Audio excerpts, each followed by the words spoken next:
Hello. So it's been a while. Welcome to the rebooted Twitch stream, 2020 edition.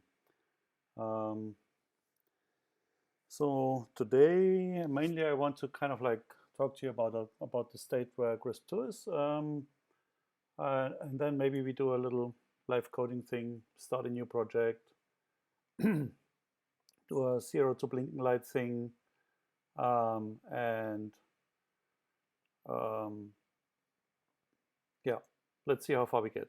It will be probably time slot of 1 hour. Um, so where's GRiSP 2? So initially we wanted to deliver in November.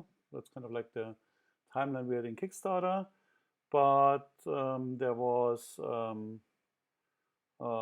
problems with the manufacturer, so we needed to change manufacturer because our current manufacturer got too expensive. So he's like more specialized on running very quickly, low batches, um, and um, don't basically the price. We would have needed to change the price though, so we could actually stay with this manufacturer. So we needed to search for a new one, or our hardware devs needed to search for a new one. We found one. They are still in Bavaria, not as close as to Munich as our old manufacturer, but still in Bavaria, more in the direction of like Nether Bavaria. And they are more specialized in running larger batches a little bit, or actually interleaving batches a bit more. So there's with manufacturers, you always have this like um, the kind of like the change of kind of like optimization points, where one goes for speed, which is very good for development or for like small things or not so price sensitive things. Um, and others go more for throughput, which means the kind of like the latency through the whole thing is like a network basically, can be higher then because it's optimized for throughput. But since they're optimized for throughput, they have a higher um, machine utilization, and then they can offer a cheaper price. So the good news is the price doesn't change, basically we stay at the Kickstarter price, um, as it looks at the moment. The downside is this changing of manufacturer used quite some time. Also, the hardware devs probably were not quite ready with the design yet, or with the manufacturing things yet. But this has been running, and I have something to show today, because actually I have a GRiSP 2 board here. Um, Not many have seen it yet because we did not update the pictures. Um, and I have to admit it's a board that's it's not working, but I can show you a picture of a working one later on. But the working one has like little wires on top, which is the normal way to kind of like get something working. So I think I go to my table view here. That's the box of the GRiSP space. We don't need that now. So kind of like unpacking, doing unpacking videos now. There it is, GRiSP 2. So let me move over here.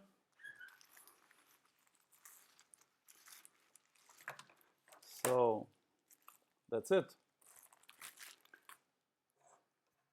Let's see, I need to put it upside down so you can see the right side up. I think it's looking correctly. Yeah. Is it like, yeah, it's probably mirror image still. So that's GRiSP 2. This is one of the first batch of samples. Basically the samples that the hardware devs use to get the hardware running, and that we will use then with the hardware that's gotten to be running, to actually make it work with our software, and then we approve this design, and then basically they make the first batch, and then we can go into delivery. So currently, so the assumption was when we kind of like get the first working boards in January, that we will be delivering end of April, but well, let's say it like this. I don't have a working board on my table now. I only have a board for making pictures on my table now. Um, and um, and it's February already. Actually, it's well into February, so there might be. It looks like it will be May, but we'll see. Um, um, Actually, the, my last information from the hardware devs is a while ago, so but I will ping them next week, so I will get you more news next week. Maybe also in the Twitch stream or as a Kickstarter update or the newsletter, which we kind of like got a little bit quiet on the last weeks, which is like, yeah, we were just too busy. Everything is kind of like still progressing. It's not progressing fine, but it's progressing. So is this actually a little bit in focus? It's really out of focus here. Yeah. So let me show you a little bit. Let me run you through the board, like what we have on the board, because I mean this is a real board. I can show you stuff. So the most important thing is, actually maybe I turn this a little bit so you can see me also. So yeah. So the most important thing that we have here is the system on module here. So that's this little square thing here. So if you look at it from the side, you see that it's kind of like a little PCB on top of the other PCB. So that's kind of like a technology that you solder PCBs on PCBs. So this is not connected, it's soldered on here. And this basically contains the CPU and the memory and some flash stuff. And basically this contains everything you would need to run the Erlang VM. That's all you need. The rest is just I/O, basically. Not just connectors, but just I/O. So let's look a little bit at the I/O. What do we have? We have 5 PMOC connectors, and that's a GRiSP1 side-by-side comparison, or like this comparison. Like, okay, can you see both? No, it's not good. I think, yeah. So in GRiSP1 we had this kind of like thing that we had like 4 connectors in a row on this side and then 1 on this side, which was not the best of ideas. I mean, we want to keep the board small, but then imagine you have like, I don't have like large PMODs lying on my table at the moment. Nothing to grab here. Let's imagine you want to put this in a box and you have kind of like PMODs here, sticking out here, and then 1 PMOD sticks out here. That's kind of like a little bit annoying, so you need a huge box just because of this 1 PMOD that sticks out on this side. So that's how we decided on the new GRiSP board, on GRiSP2, to actually have all the connectors in one row. So if you have PMODs, it basically, you don't need a wider box than this still. And we needed some extra space anyway for the Ethernet connector. That gets me to this guy here, like Ethernet connector. That's new because on GRiSP1 we didn't have an Ethernet connector. You see, there's no Ethernet connector, but we had Wi-Fi. That's why we said we thought we wouldn't need an Ethernet connector. But on GRiSP2 we kind of like figured out it's nice to have an Ethernet connector and a Wi-Fi at the same time, because well, Wi-Fi is cool if you want to do wireless things. If you want to just develop or hook up a few GRiSP boards in a network for development and trying out things, it's sometimes just more convenient to just hook them up on an Ethernet cable, and don't worry about like Wi-Fi configuration and that the hotspot is open enough and all these like little details. So now we have both, and both are working at the same time. We also still have the SD card, which jumped over from this side to this side. So like as comparison, like on the GRiSP1 board, the SD card is on this side, and the USB connector is on this side. But here we actually took care that all the things that might be interesting to reach from external, from outside a box basically, are on one side. So we have the SD card slot here, we have the Ethernet controller, and the USB, which the USB basically, I hold it like this, maybe then you can see it better. Yeah, yeah. The USB is for powering the board. It's one of the ways to power the board, by the way. That's also something that changed, or that will change when we have the battery board. To power the board, the serial console will be coming out here, basically as a USB serial. And also the onboard JTAG debugger. So there's a chip that actually talks to JTAG interface of the CPU. So JTAG is, if you say JTAG in the context of debugger, it means it's a backdoor into the CPU where you can actually single step the CPU assembler instruction by assembler instruction, which is kind of nice on embedded systems because you kind of like don't want to, since there's not like a separate operating system, you don't want to rely on it for actually debugging. So that can be done like this, but there's also this little connector here, which actually says JTAG beside it. It's actually smaller than the one on the other board. So the GRiSP1 JTAG was this one. That's where you can actually connect a real JTAG debugger, like a more beefy one with more functionality, which has like traceback and all kinds of features, which can be bought for a few €100 up to 5K euros, depending on how fancy you want it and how professional you want to work actually. So that was this side. So and then if you put this in a box, we can actually have the Ethernet stick out. So that's why it overlaps a little bit here. The SD card you don't want to stick out because then it just falls out. So you normally shove it right into the box. But you can basically, with a little tip, you can actually push it out. So because like you see the SD card is sticking a little bit out anyway. And especially if you want to pull it out, it comes out like this. Okay. So that's that. So what else can I show you? So there's the reset switch. That's basically the same. You can reset the whole system, kind of like nice for debugging. We still have the Wi-Fi here, which is basically the same Wi-Fi module as on the other GRiSP board. There's also this Wi-Fi antenna external connector, which would only work if you kind of like do a little bit. There's a, you can't see, this is small probably. The camera is not good enough for this. Really, yeah. So that's the Wi-Fi antenna connector. And there's a little soldering bridge below that.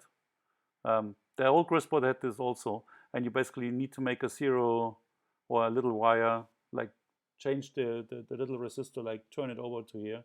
Then it actually would go to the connector, antenna connector, and not to the onboard antenna, which is a very tiny antenna. So if you want to have some range, you want to have an external antenna. So with a little bit of soldering, you can actually add this. I mean, this is an evaluation board. So what else do we have? So we have this whole thing. We have the JTAG debugger. Down there, you still see the two LEDs we have. The two RGB LEDs stay the same. Everything, basically software-wise, would stay the same. Also, the 5 I/O switches. There's like tiny switches here. Let me show you a little bit closer. So like this, yeah, tiny switches here, which is basically hooked up to GPIO ports, which you can then like configure it into. No, the autofocus is really not perfect for this small stuff here. Sometimes instant focus. I mean, you would think that there would be enough contrast for the camera to actually pick this up. Now it worked. So yeah, there you can see the Wi-Fi nicely, and the system on module, and the IOs JTAG, and over there. Okay, so let's put it on the table again. So what else can I show you? One thing, by the way, so I don't forget it, what changed, like if you look at this from the back, there's no parts on the back, and there's quite a few parts on the back of this, and that's kind of like how we can keep the price tag and at the same time have much more functionality on and a much more powerful CPU and everything.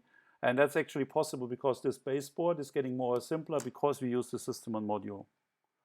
And that also shows you basically if anybody wants to do some professional or like semi-professional things or a little bit more advanced amateurish things, and you kind of like want to make your own board for your own like functionality, because this is just an evaluation board. You can basically buy these system on modules, which contain everything, which is really hard to make, hard to design. The only thing that you need to like provide some clean power to it. You solve it onto a much simpler board, which can have like one side placement, because so that the dual side placement basically costs more because it needs 2 runs in the placement machine. One side is placed and soldered, and then the other side is placed and soldered. So you can't see this here probably. So the number of layers of this board is much less than the GRiSP-1 board, because all the complicated things that need a lot of layers are actually on this board. What's all on the SOM? Question from Flask. By the way, welcome Flask. I didn't see you in the chat yet. So we have the CPU here, IMX6. There is RAM here, 128 megabytes of RAM. There is also actually a NAND flash here, which is usable, but so the thing with NAND flashes is they are very nice and actually also cheap. Yeah, you're welcome. I hope we can keep it up better than like on the winter pause, the cast. So NAND flash is on here, which will not be active by default on GRiSP-1, because what you need for this, you need a flash file system. And flash file systems are available, but they're kind of like encumbered with GPL. So what they usually do is there's, for example, there's YAFs, which has been ported to Autemps, which we have been using. We have focus problems again. Yeah, that's the point. Apparently, if you go very close, it actually works. So if you have if you want to, for example, use YAFs2, yet another flash file system, which is actually quite nice, and their business model is basically it's dual licensed. And either you can have like GPL on your whole system, or you kind of like pay for a one-time fee. I don't know what the one-time fee at the moment is, per product you build, basically. So if you want to use it professionally, you can actually buy yourself free and pay by a fee per product, not per unit. So because we have like Apache 2 license stuff, this is kind of like messy. So we don't, we can put up descriptions like how you can actually use this NAND flash file. But we have lots of other options for flash, because we also have, actually, which part is it? I don't know. Might be this one. So we put a eMMC storage on the outside of the it might be, no, that's FTDI. So I think it could be this. So eMMC is basically an SD card to solder on, and that will be the disk, and there will be basically an alternative disk, basically the external SD card.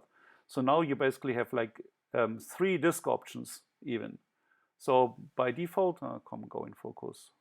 By default, you can use basically the soldered on SD card and the external SD card, or at the external SD card. So for example, the soldered on could be, for example, used for your program storage. It's very reliable. It doesn't fall out if you vibrate the board a lot. This focus is really annoying. Come on, we're in 2020. Autofocus is not that hard. Maybe I need to buy a new camera with better autofocus. But otherwise, it works just fine. So kind of like cheap Logitech thing, but maybe it was too cheap. So if anybody can recommend a good webcam that's actually good at close range, showing stuff in focus at close range, because that's what you see is not really working here. So this eMMC, basically, we put your program there, it doesn't fall out, it like vibration doesn't influence it or whatever. And you could, for example, put on the SD card data storage and write log data on the SD card, and then you can actually swap the SD card and then use it as kind of like a data logger thing or whatever. I mean, you have 2 disks now, well, actually 3. If you want to kind of like add the YAFs file system and kind of like deal with it, then the whole thing is kind of like infected by GPL. Then you can even use the NAND flash file system on the system on module. What else is on the system on module? No, basically everything around the CPU, basically everything that's necessary to run the LNVM. So a little few other things to show you. We had the little switches. The P-mode connectors have changed a little bit. There's only one GPIO1, so we had basically, if I put this kind of like in parallel here, we have basically almost the same, but here we have 2 GPIO1s, one UART, one SPI with 1 row, and one SPI with 2 row. So there's kind of like with extra lines. And what we changed it to here, we have one GPIO, one dedicated GPIO. Where does it say? Actually, we have 2 GPIOs, do we?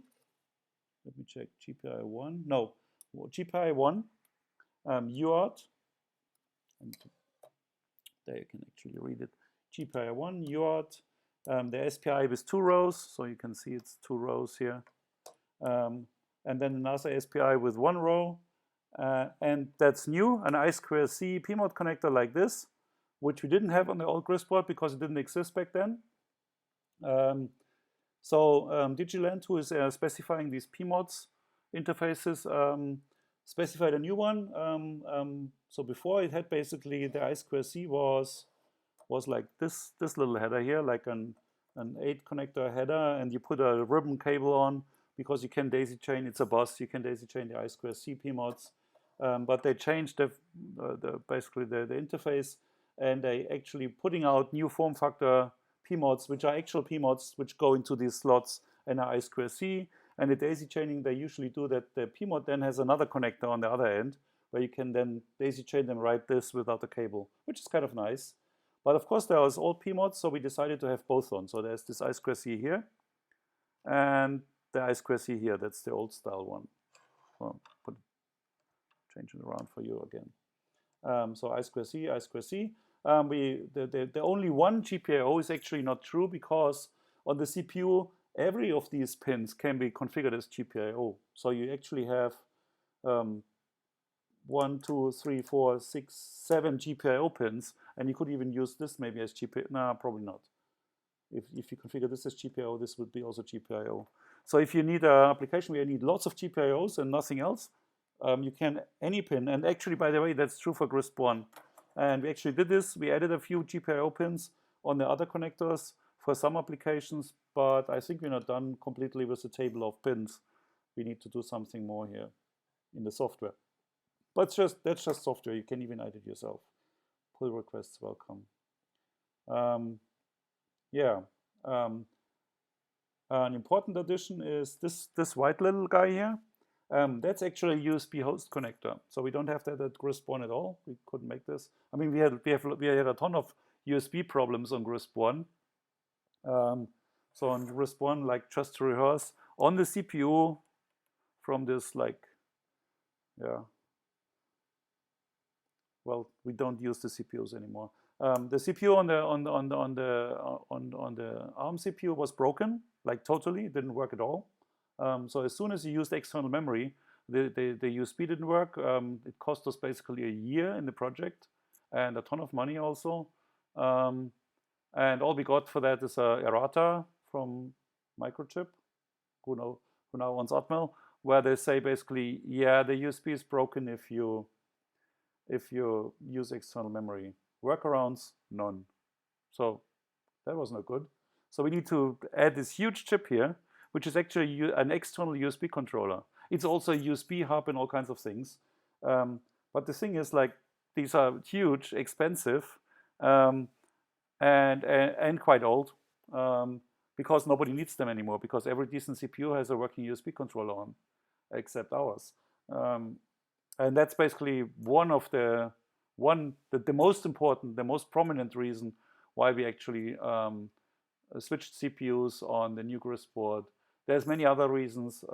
It's a much nicer CPU. It's also much beefier. There's more clock, and it has a larger. It has a virtual memory unit which is actually good enough to run Linux on. And that was kind of a thing we talked to the NERVS people, the other embedded, in this case, Elixir project. So on GRiSP, we run Erlang and Elixir directly on the hardware. And NERVS basically runs Elixir as process one under Linux kernel, but you control everything else that runs on the GRiSP, not on the GRiSP, yeah, then in the future on the GRiSP board, on your board. And they're kind of like, they signaled us that they would be happy if basically NERVS would also run on GRiSP too. So that was kind of like another nudge in the direction of like a little bit larger CPU. It's not that we need it, because GRiSP can actually run on much smaller CPUs, even like this one. Like we are at the same time we're also heading smaller. But for an evaluation board, well, why would you put a small CPU on? So it would speed up everything. So the expectation, because we still needed a software workaround for this USB chip, because it also has a bug, but it was at least there was a workaround, which basically takes half of the compute power of the CPU. And this is no longer the case here, and the clock is basically 2 to 3 times faster. So I expect it to be like what you can actually feel in the Erlang VM. It will be like 5 times faster than GRiSP-1, while not using more power, which is nice. Because now the GRiSP-1 board kind of like was doing a busy loop, basically running an interrupt. Hi Igor. Running an interrupt 8,000 times a second to try and kind of like fix this little bug in the USB controller, which is kind of like totally contrary to good battery power consumption, because what you do normally if you want to run off a battery or want to be very power efficient is you run a little bit very quickly, as fast as you can, do what you need to do, and then afterwards you sleep again, and you sleep as deep as possible, and then you wake up again when there's a new event happening, which is kind of like defeated totally when you have an interrupt running 8,000 times a second. That's not long sleep times. Because often you have like stuff like you want to have you make a measurement every minute. So you wake up, you make a measurement, then you sleep for a minute. And that conserves a lot of battery. So that's why like often people ask me like, how long does it run off a battery? And the only honest answer is it depends. Depends on your software. The software is a major factor here. But yeah, if the basically the unikernel is already, yeah, same here. I cannot wait to try 2.0. I agree, Igor. And welcome back in this year's stream. I think we will have a pretty cool lineup of projects that we can actually do with GRiSP 2 and in general with GRiSP. But there's more stuff to tell you about GRiSP-1. There's one important thing. I think it's this chip. So this one. So it's close at the I2C. Yeah, this one. Well, it's just a chip. Yeah, you get the gist. So this chip is actually a crypto chip which secures storage. So you basically can generate certificates in the chip and only get the public part out of the chip, and the secret part or the private part stays forever in the chip and is not readable. The only way to read this is kind of like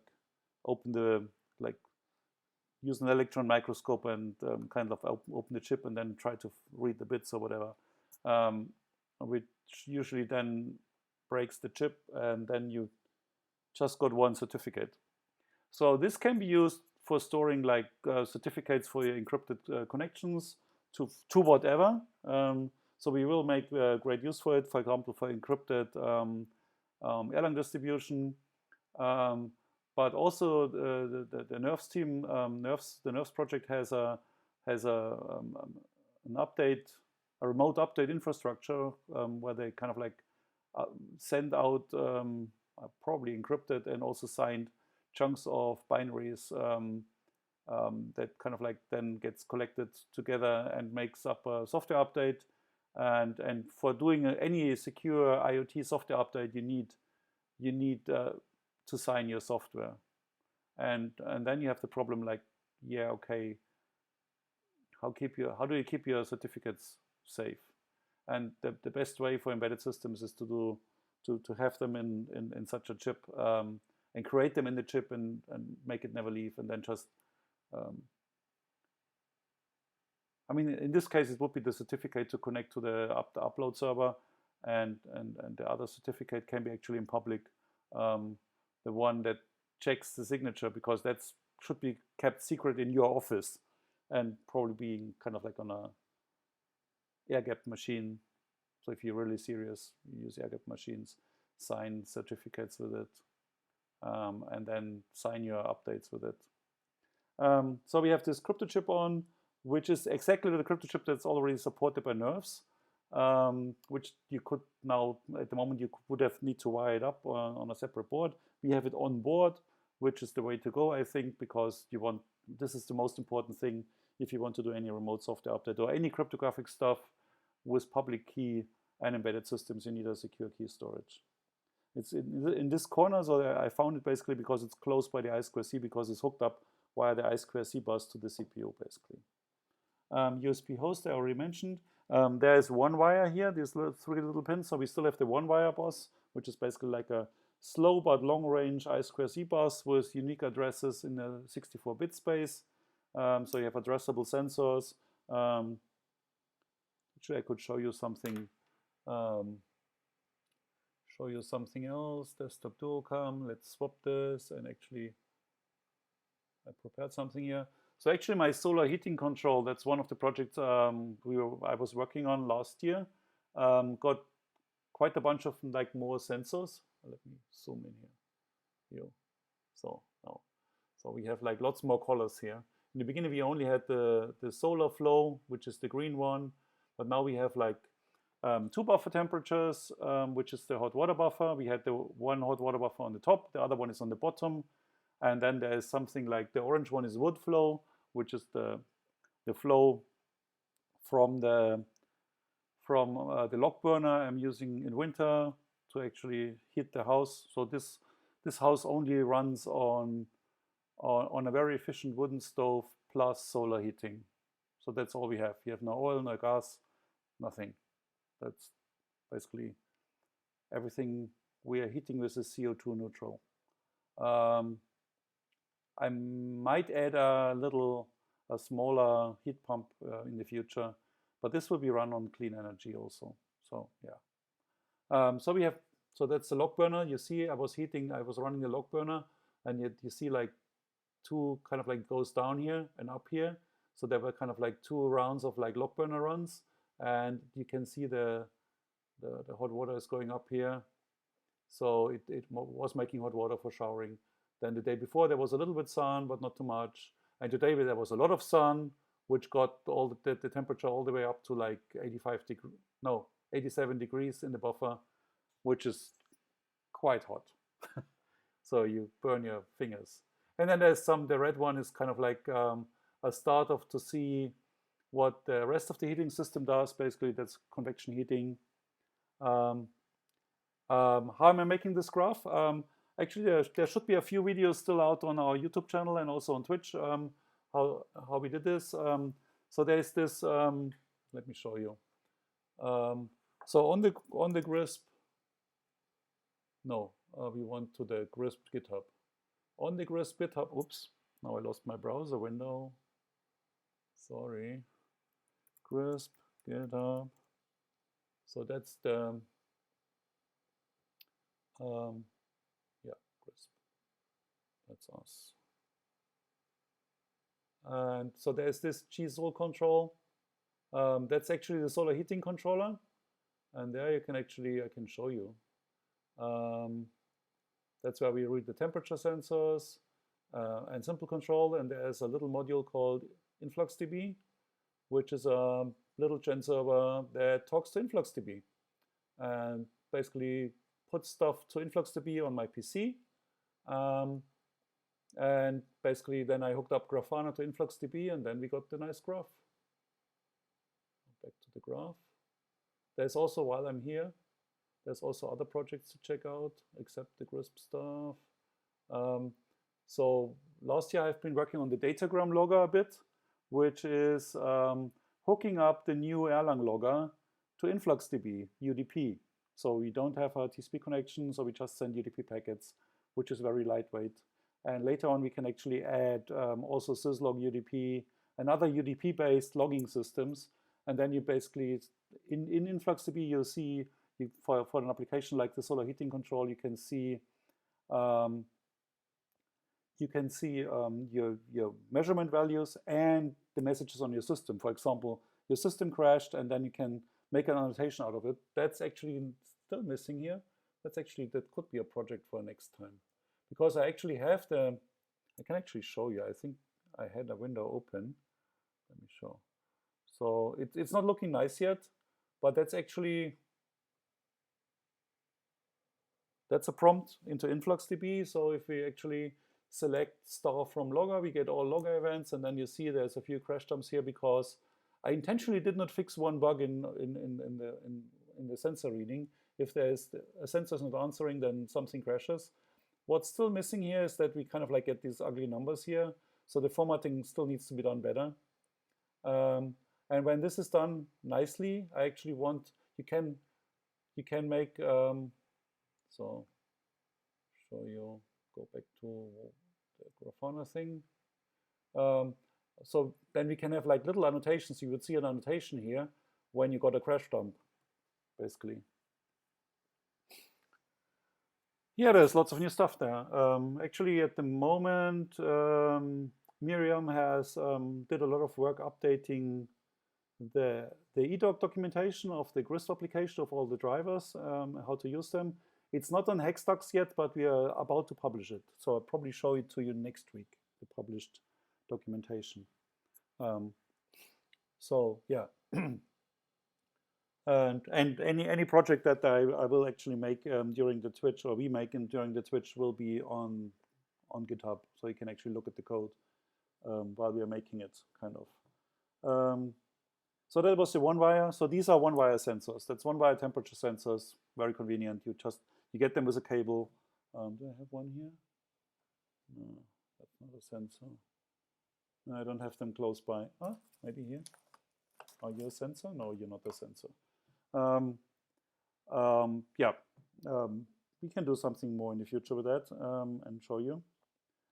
So the log burner thing I did offline. I added a few sensors. That was mainly soldering work, and then like a little addition to the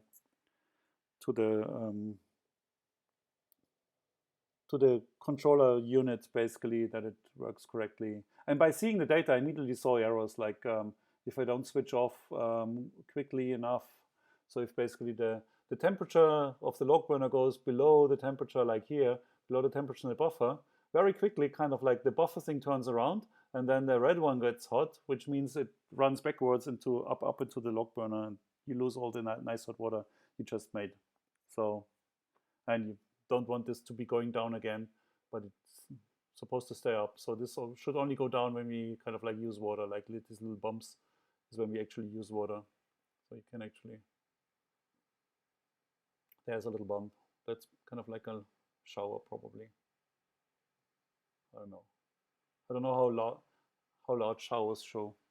Depends probably on how long you're on the shower. So yeah, that's this thing. So let's do a quick round on the table. Let me check. Yeah, there's a few little things. Oh no, not so little things. There's a few important things that I still can show you. So this red connector, I didn't mention anything about this red connector. This is the connector for the battery pack. So we made the stretch goal on the Kickstarter, and where we promised to make a battery pack. And so the design of the battery pack is complete, but we wanted to kind of like make this work and then make the next board, because too many changing parts is not a good idea when you develop something. So this connector can be used in two ways. One way is that if you look at these holes, there's one hole in the middle. So there we have the normal 4 mounting holes, but there's also one in the middle, which then you can basically, the battery pack will be like a narrow board like this, which will have a battery holder for a standard lithium cell, like the 18650. I have no idea. Is 18650 a thing? Let's see what happens when I Google 18650, or let's say lithium 18. Yeah, 18650, I got it right. Google fixed it for me. Like one of these cells. Don't want to make any. Oh no, I got the AliExpress link. Not making advertisements for AliExpress. Don't buy your batteries at AliExpress. Buy them from us. So that's kind of like the 18650. So it's one single cell on these things. Um, oh, actually, you can't see this. Huh. That's funny. We need this one. So it's like, yeah, let's go to Akkushop.de. That's probably nobody will buy something there because it's in Germany. So it's like this form factor. That's 18650. That's actually the batteries that, if you, as far as I know, all the Teslas have them in. And they have big packs of them standing upright and then have like large bags. We will have only one, and we run out of one battery. Yeah, 5% rate out. I don't care. And this basically will be on top here, and there will be a battery holder. So we thought very long what form factor of battery and decided on this one. It's easy to buy. You can get them everywhere from all kinds of manufacturers. You get very nice quality ones, which we will recommend one, and we will sell you one, which is also possible because many other battery packs are very hard to ship. Like all the flat ones, which with no case, are super hard to ship. Yeah, that's an Amazon link. I assume it goes to a battery pack. Is it a battery pack? Oh, a cool webcam. Yeah, I'll check this out afterwards. Thanks. But the thing is, I need close focus. Close focus needs to be good. So back to the battery pack. So this lithium battery will be in a battery holder, and we can actually sell it to you because it has a hard case. And all these flat ones with a soft case, if you pinch them a little bit, they burn. Oh, actually, the chat moved in the video. That's super annoying. I hate this. Sometimes this happens. So the video is now spoiled and nobody can read the chat in the video now. So I moved this upwards. Sorry. So these round cells, they are shippable and also replaceable by you because it's just a battery holder, like a classical battery holder. You just swap the battery. And the little PCB can be mounted on top of here, like on top, like in this area, or maybe even in this area. Maybe it's shorter. I think we keep the Wi-Fi free, like the antenna free, and it's like a little bit shorter and doesn't use this hole because you only need 2 holes. I'm not 100% sure about this.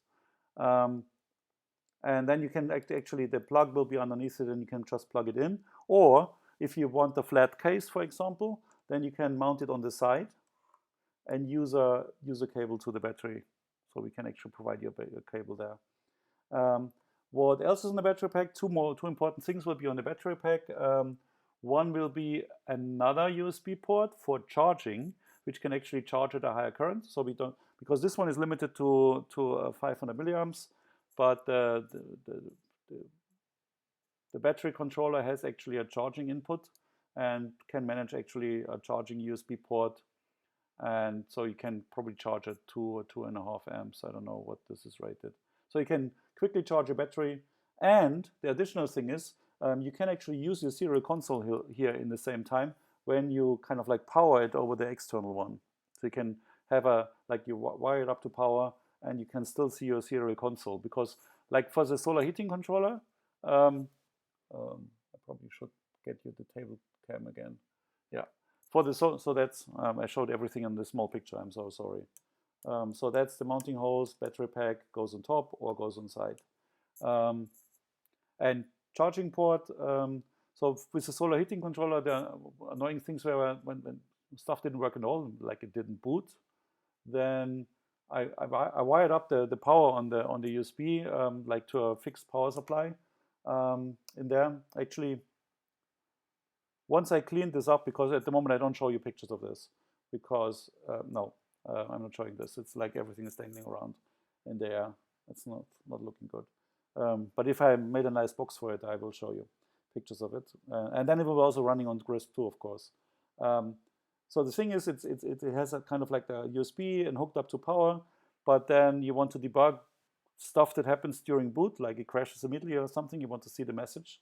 It's kind of like a thing that I didn't resolve yet over Wi-Fi, which actually we should do. Like I write something in a buffer, which you then can read out maybe in the boot monitor or something. That's a good idea.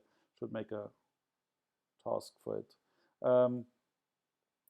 So then you hook up your laptop, and because I'm kind of like scared about like the ground level things because we have like relays that actually control the mains power.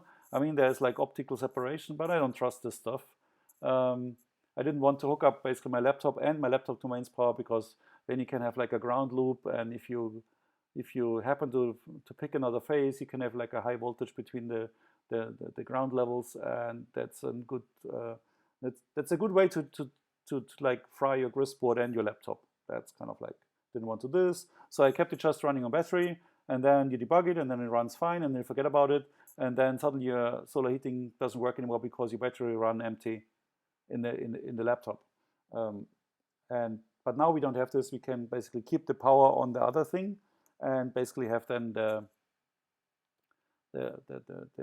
secondary USB port just for serial control. So that's a pretty nice feature. I'm happy about that. And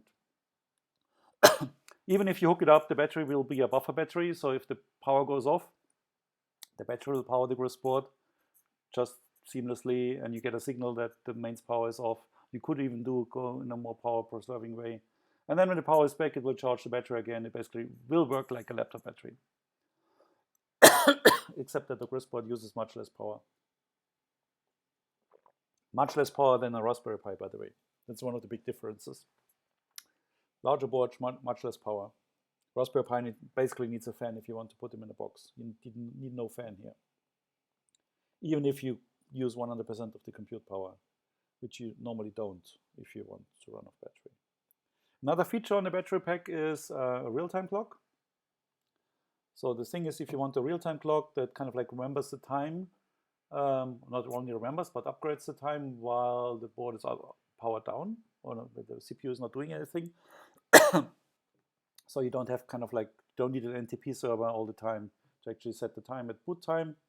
And since the real-time clock is battery powered when the mains power is gone, it's the best place to put it on the battery pack, because you have a battery already there, and it gets powered by the battery, which will probably run forever, like at least 10 years. And then you have real time, which can then set the real-time clock of the Unix kernel, and you always have a precise time. Also, there's an interrupt line from the clock, an additional interrupt line that actually can interrupt the CPU. So you can actually in the CPU go for long-term sleep, basically telling the real-time clock like, set my alarm for tomorrow 8 o'clock in the morning, and wake me up then. And then you go to deep sleep and wait for this interrupt. So also a nice extra feature. So that's about the battery pack, I think. No, one little thing, one more thing. I also have one more things here on this channel. Actually, I missed this streaming. It's actually fun. So just trying, enjoying it. So there's these little dots here. Can't see them probably. Need to get close. These little golden dots. Now you can see them. Little golden dots with some writing beside them. So that's test points. So that's what normally calls test points. So normally you put them on a PCB to test it during manufacturing, like you have a needle adapter that goes there. But we use it for something different, because that's all the pins of the system on module and basically the CPU that we did not use for anything. Now it's got to focus again. So that's all free usage. You can have a shitload of excuse my French, of GPIOs with that, but there's also like special functions which can't be put on these connectors. So actually you can configure these pins on these CPUs quite a lot. It's actually so complicated that they made a tool for it. So you actually need to click it together in your tool, and then you get a configuration file, because there's like lots of like side rules that if you put this on this pin, you can't have the same function on another pin or whatever. But to make this reachable and not kind of like restrict you and me also, it's also put there for me. For prototyping, we put this on test pins. Initially, we had the idea to have like to have like pins like these on the board for that. But the problem is that if you have SMD things, then these use a lot of space. So then there was one idea that we make it through the whole thing, which needs less of space because it doesn't need the space on the side. But through the whole thing through the whole things need to be soldered manually. And as you see, we have almost none. So the only one we have is basically this one. I'm not sure if this stays on the final board, but maybe they didn't get this connector in another way. So maybe this is only available through the hole. So this is actually a kind of standard USB. You can get USB cables with this connector. That's the 5 pins of a USB cable. So that's USB host. So it's not nothing special here. So the compromise was that you just have test pins out, and you can have these little wires, and it's a little bit. I mean, you don't have to be.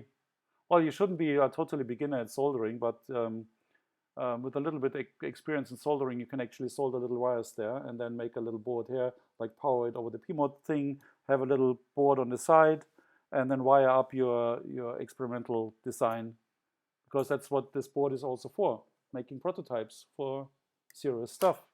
It's not only for education, but it's also, we use this, we use GRiSP on board, and we will use this even more for making prototypes, because this system or module makes it much more interesting for that, because you have a much cheaper going from prototype to production thing with the system and module, because we save a lot of extra effort.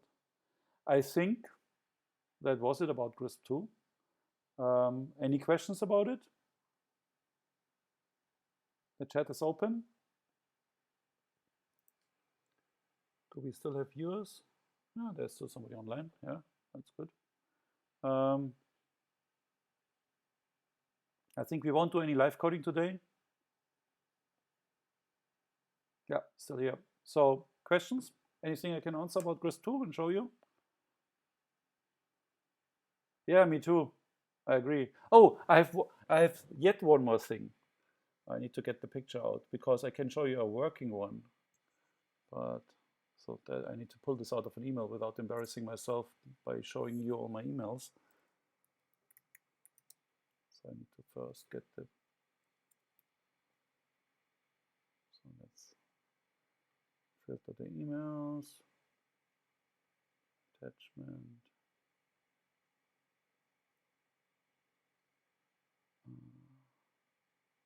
He's writing too much.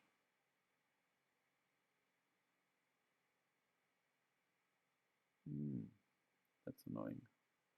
I need to search in the right folder. I'm sorry, that should have prepared this before. So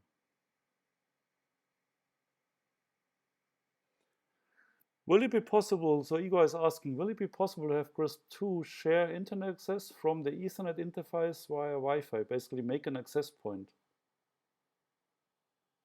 I don't see why not. I mean, you have a TCP stack, you have separate interfaces,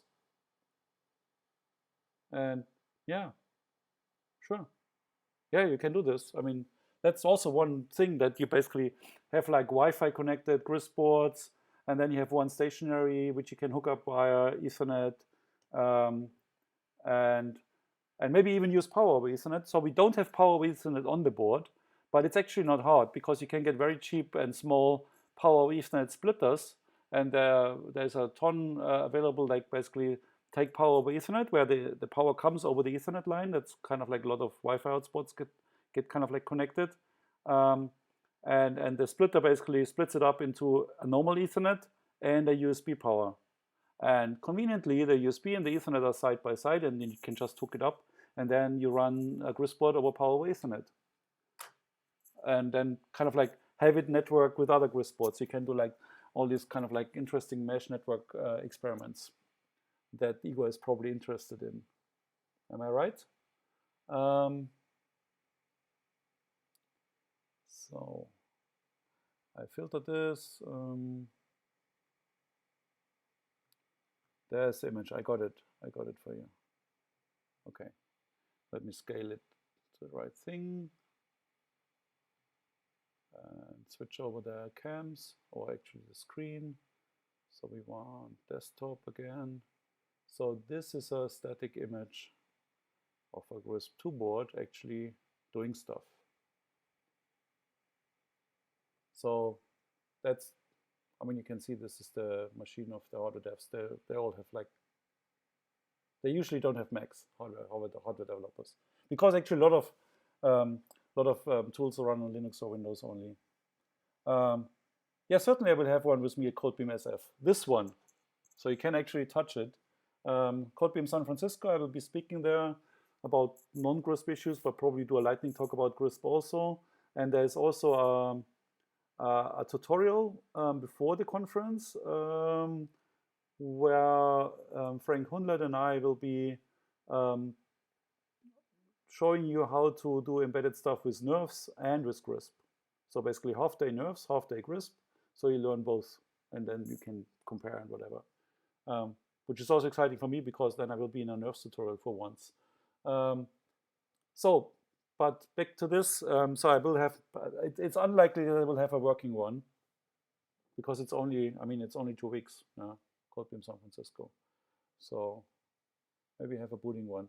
You can see it boots here. That's kind of like board Phytech from Phytech. That's the maker of the system on module. Which actually these system on modules, you buy them on reels. So like you have these reels that the chip placing machines need, and you buy these on reels. So it's actually like a chip. You can actually use it like a chip when you make boards. Very nice. And that's basically the bootloader boots of the thing. So the thing is alive. And they also verified that they can see the SD card and the first sector of the SD card, and they see the Ethernet. So that's the usual thing that you do. You make sure that you can see all kinds of hardware things. And if I zoom in, then you see why I did get a different board for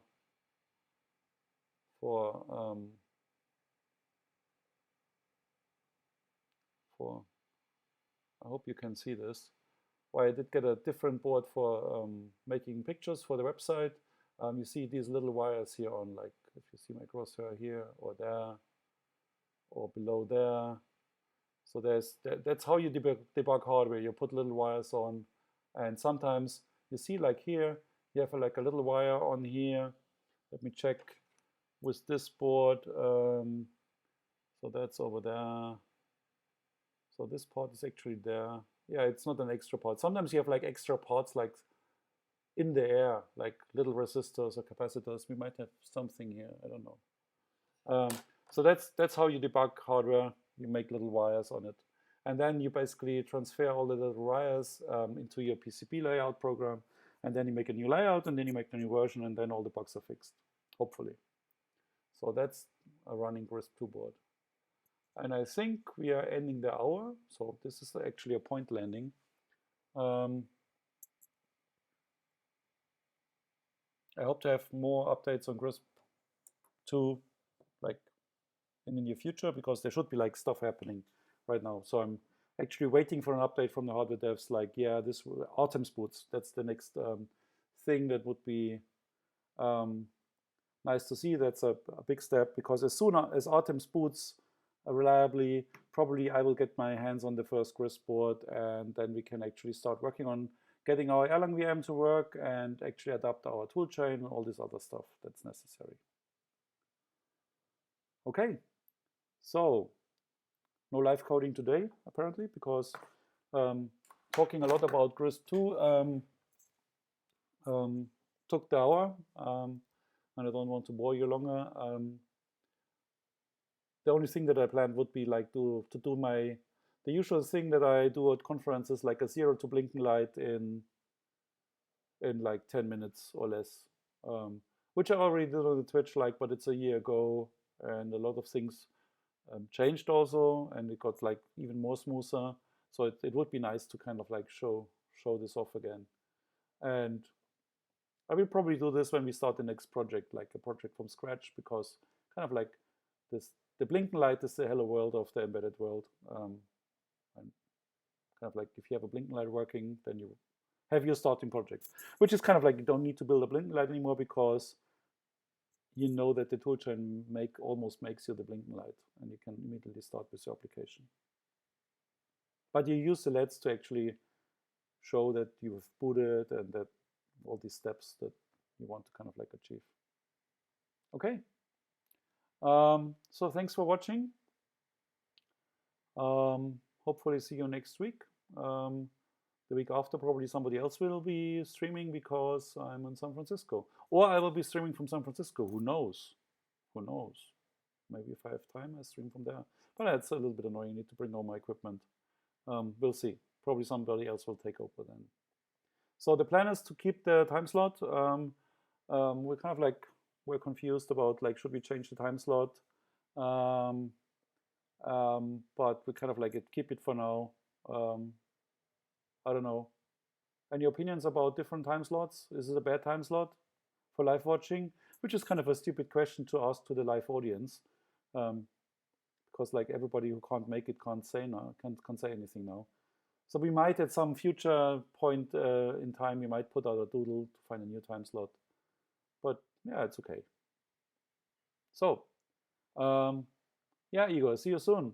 Meet you in San Francisco. Um, yeah, looking forward to San Francisco. That will be fun. Um, so I think there's still a few open places on the tutorial. So if anybody's interested on going to San Francisco and having a tutorial, half the tutorial about GRiSP and nerves, by kind of like two of the lead developers, that there's still places open, I think. You can ping me if you want details. I can't find it on the website, but you probably will find it by yourself. So thank you for watching, and bye for now. Have a nice weekend.